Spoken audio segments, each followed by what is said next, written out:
क्या एक मुफ्त की प्लेट किसी की किस्मत बदल। शाम का समय था।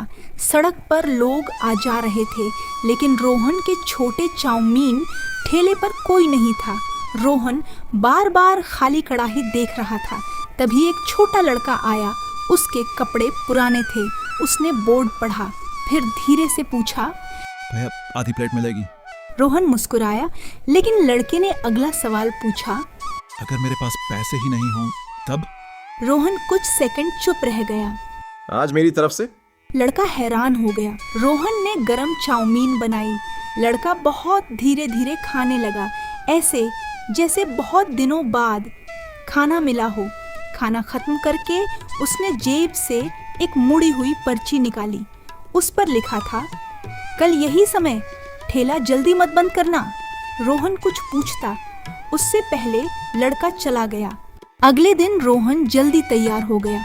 उसे लगा शायद कुछ होने वाला है, लेकिन 1 घंटा 2 घंटे कोई नहीं आया। रोहन परेशान हो गया। सूरज ढलने लगा। उसने ठेला समेटना शुरू किया। तभी एक आदमी दौड़ता हुआ आया। भाई अभी बंद मत करो, क्या चाहिए? 10 प्लेट पैक कर दो। 10 प्लेट के बाद और लोग आने लगे। फिर कुछ बच्चे आए, फिर ऑफिस वाले, फिर पूरा ठेला घिर गया। सब एक ही बात बोल रहे थे, यही वाला ठेला है ना? रोहन समझ नहीं पा रहा था। रात तक उसका सारा सामान खत्म हो गया। इतनी कमाई उसने पहले कभी नहीं की थी। जब रोहन ठेला समेट रहा था, उसे वही छोटा लड़का दूर खड़ा दिखा। रोहन उसके पास भागा। लड़के ने सामने इशारा किया। एक आदमी खड़ा था, वही आदमी जिसने सबसे पहले 10 प्लेट खरीदी थी। वो लड़का मेरा बेटा है।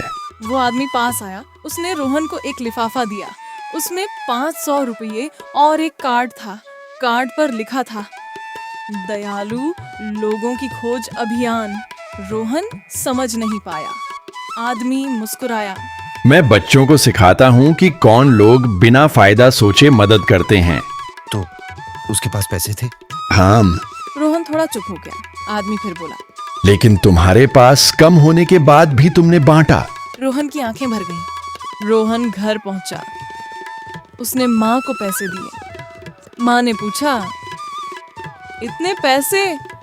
रोहन ने पूरी कहानी सुनाई।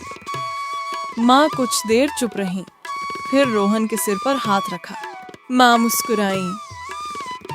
माँ, जो बांटना भूल जाए। रोहन हल्का सा हंस पड़ा।